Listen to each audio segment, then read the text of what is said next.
అదేవిధంగా చెత్త పన్ను గురించి. ఎందుకంటే ఈ రెండు అంశాలు చాలా కీ రోల్ ప్లే చేశాయి క్యాంపెయిన్లో కానీ, లేదంటేనేమో క్యాంపెయిన్కి ముందు కానీ ప్రభుత్వాన్ని టార్గెట్ చేసే విషయంలో ఖచ్చితంగా ఈ రెండు అంశాలని బాగా హైలైట్ చేశారని చెప్పుకోవచ్చు అప్పటి విపక్షం, ప్రస్తుతం అధికార పక్షం. రైట్, టీడీపీ నుంచి సురేంద్ర నాయుడు గారు సిద్ధంగా ఉన్నారు. సురేంద్ర నాయుడు గారు, విద్యుత్ ఛార్జీలు, చెత్త పన్ను గురించి విద్యుత్ ఛార్జీలు పెంచారని చాలా పెద్ద ఎత్తున ప్రొటెస్ట్ చేసింది. అదేవిధంగా చెత్త పన్నుకి కూడా, చెత్త మీద కూడా చెత్త పన్ను వేశారు, చెత్త ముఖ్యమంత్రి అంటూ చాలా తీవ్ర స్థాయిలో కొంత ఎక్స్టెంట్కి వెళ్ళి తీవ్రంగా విమర్శలు చేసిన పరిస్థితి. కానీ ఈ రెండు మిగతా అంశాలు ఆయన ఎన్నో విమర్శలు చేశారో అవి పక్కన పెట్టండి. బట్ ఈ రెండు అంశాల మీద ఖచ్చితంగా మీరు ఏదైతే ఒక ఆయువు పట్టుగా చేసుకొని అప్పటి ప్రభుత్వం మీద టార్గెట్ చేసి కొంత మాట్లాడారో, కొంత మైలేజ్ పొందే ప్రయత్నం చేశారో, ఖచ్చితంగా ఇప్పుడు మీరు అధికారంలోకి వచ్చారు కాబట్టి ఈ రెండు మిగతా అంశాలు ఎలా ఉన్నా సరే ఈ రెండు వెంటనే తగ్గించి చూపిస్తే, అంటే ఆ పన్ను తీసేయడం ఒకటి, ఆ ఛార్జీలు తగ్గించడం చేసినట్లయితే ఖచ్చితంగా మీ మైలేజ్ కానీ, మీరు ఇమేజ్ కానీ ఇంకా పెరిగి ఉండేది కదా సురేంద్ర నాయుడు గారు. ముందుగా మీకు ప్యానల్లో ఉన్నటువంటి పెద్దలు అందరికీ, అదేవిధంగా బీఆర్కే న్యూస్ వీక్షిస్తున్నటువంటి ప్రేక్షకులకు అందరికి కూడా నమస్కారాలు తెలియజేసుకుంటూ, పేర్ని నాని ఆంధ్రప్రదేశ్ లో ఉంటాడో లేదు తెలియదు సార్, ఒకసారి కనుక్కోవాలి ఆయన ఆంధ్రప్రదేశ్ లో ఉంటాడా లేదంటే ఇంకేడా వేరే రాష్ట్రంలో ఉంటాడని. ఏపీలోనే ఉన్నారా? తాడేపల్లిలోని వైసీపీ పార్టీ ఆఫీస్ నుంచి ప్రెస్ మీట్ పెట్టి మాట్లాడారు. అదే అంటే ఇప్పుడు కొంతమంది నిద్రపోయే వాళ్ళని లేపచ్చు, నిద్ర నటించే వాళ్ళని లేపలేమంటారు కదా. ఆ విధంగా తెలిసినోడికి చెప్పచ్చు, తెలియనోడికి చెప్పచ్చు, సగం తెలిసి సగం తెలియనోడికి చెప్పలేం. అంతే ఈ పేరుని నాని. అతనికి సగం తెలుసు, సగం తెలీదు. చెత్త పన్ను ఇప్పుడు 1 month అయింది మేము అధికారంలోకి వచ్చి. 1 month నుండి ఎక్కడ చెత్త పన్ను వసూలు చేయాల కనుక్కోమని చెప్పండి. ప్యానల్లో ఉన్నటువంటి ఇతర మిత్రులందరినీ, ఇతర పెద్దలను కూడా అడగండి. ఈ 1 month లో ఎక్కడా కూడా చెత్త పన్ను సురేంద్ర గారు చెత్త పన్ను వసూలు చేయకపోవటం వేరు, దాన్ని తొలగించడం వేరు, అవునా? అదే సార్, అదే చెప్తున్నా. అఫ్సియల్ గా చెత్త పన్ను తొలగించలేదు, కానీ ఈ మంత్ నుండి అయితే చెత్త పన్ను ఎక్కడ వసూలు చేయలేదు. దాని మీద కూడా ఒక అవగాహన తెచ్చుకొని పూర్తిగా చెత్త పన్ను తీసేయాలా అని మా ప్రభుత్వం పూర్తిగా కృత నిశ్చయంతో ఉంది. ఇది 100% జరుగుతుంది. మేము ఏదైతే చెప్పామో అదే చేస్తున్నాం. దాన్ని విధి విధానాల మీద ఒకసారి లోతుగా చర్చించి ప్రతి ఒక్కటి కూడా తెప్పించుకొని శ్వేతపత్రాలు రిలీజ్ చేసుకుంటూ, గత ప్రభుత్వంలో 5 సంవత్సరాలు ఈ జగన్మోహన్ రెడ్డితో ఉన్నటువంటి బాబా 40 మంది దొంగల 151 మంది దొంగలు ఉన్నారు కదా, వీళ్ళందరూ చేసినటువంటి అవినీతి అక్రమాలని ప్రజలకు తెలియజేయాల.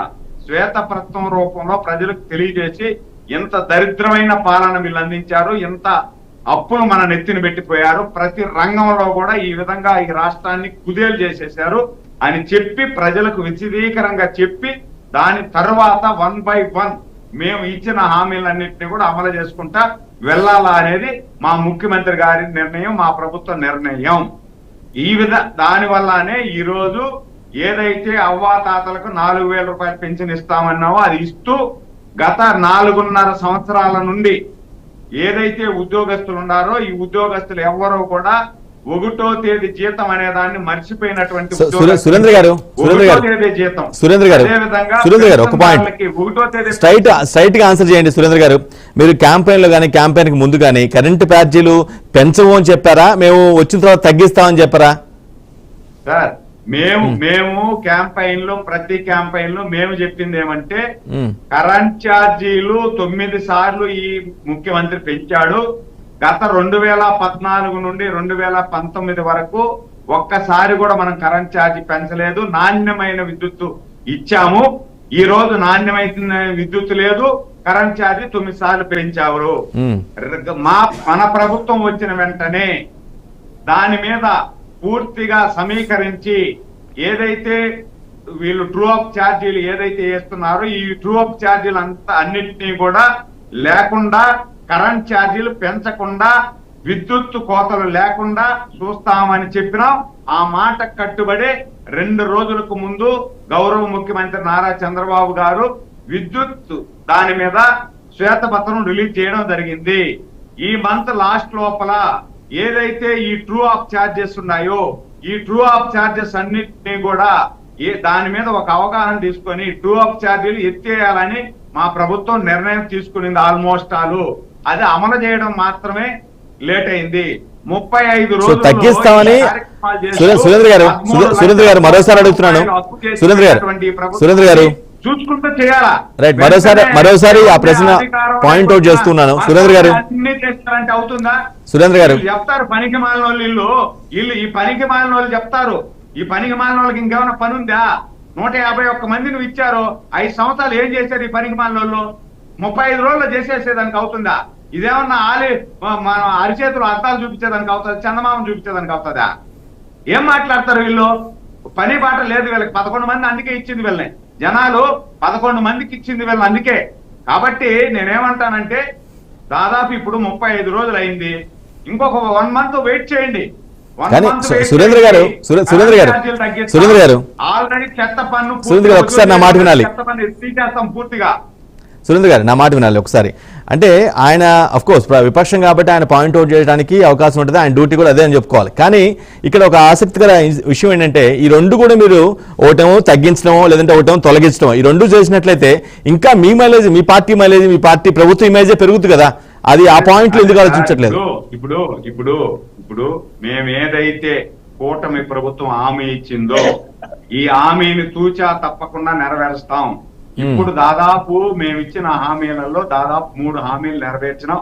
ల్యాండ్ టైటిల్ యాక్ట్ కాడ నుండి, ఓటో తేదీ జీతాల కాడ నుండి, అవాతాతలకు పెన్షన్ కాడ నుండి, ఇప్పుడు బస్సు ఉచితం, ఇప్పుడు రేపు నెల 15వ తేదీ నుండి మహిళలు బస్సు ఉచితంగా ప్రయాణించడం కానీ, అదే విధంగా తల్లికి వందనం కానీ, ఈ కార్యక్రమాలన్నీ చేస్తూ వెళ్తున్నాం. చెత్త పన్ను అయితే ఎక్కడ వసూలు చేయలే ఈ మంత్ లో, కానీ నెక్స్ట్ మంత్ నుండి అఫిషియల్ గా చెత్త పన్ను వసూలు చేసేది పూర్తిగా ఆపేస్తాం, జీవో ఇస్తాం దానికి. అదే విధంగా కరెంట్ ఛార్జీ కూడా ట్రూ అప్ ఛార్జీలు పూర్తిగా ఇచ్చేస్తాం. ఇది చేసుకుంటే వెళ్తాం. 2 నెలలు కూడా ఓపిక పట్టలేదు, 60 రోజులు ఓపిక పట్టలేరు సార్. ఇప్పుడు వీళ్ళకి పని బాట లేదు అంటే వీళ్ళకి ఒక ఎథిక్స్ అనేవి ఉండవా? ఒక ప్రభుత్వం వచ్చిన తర్వాత కనీసం మీరు చేసిన గబ్బు పనులన్నీ కూడా కుర్చీ లేదు, కూర్చునే దానికి ఏమేం చేశారన్నీ కూడా మేము చూసుకోవాలా? అసలు ఏదేది ఎక్కడ ఉందనేది కూడా తెలియని పరిస్థితి. అసెంబ్లీలో గానీ సెక్రటరియట్ లో గానీ ఎక్కడ కూడా ఎక్కడ ఏది ఉండాలి అనేది తెలియలేదు. 20-30 రోజులు కూడా టైం ఇల్లేరా? మేము గత ప్రభుత్వంలో వీళ్ళకి దాదాపు 150 రోజులు టైం ఇచ్చాం. 150 రోజులు ఒక విమర్శ చేయలే వెళ్ళి. 150 రోజులు పూర్తిగా మాకు ఏదైనా విమర్శించాలంటే కూడా మాకు చంద్రబాబు నాయుడు గారు ఆ రోజు డైరెక్షన్ ఇవ్వడం జరిగింది. కొత్తగా ప్రభుత్వం వచ్చింది, 150 రోజులు కనీసం టైం ఇవ్వండి, వాళ్ళకి ఏం చేస్తారో చూద్దాం, దాని తర్వాత మనం మాట్లాడదాము అని చెప్పి ఆ రోజు చెప్పడం జరిగింది. 13 లక్షల కోట్లు అప్పు చేసేసి నెత్తిని పెట్టేసి పోయారు కదా వీళ్ళు, ఒప్పుకున్నారు కదా. రైట్ బాజీ గారు సరే, మిగతా అంశాలు ఆయన చాలా అంశాలు ప్రస్తావించారు, వాటి గురించి నేను మాట్లాడలేదు.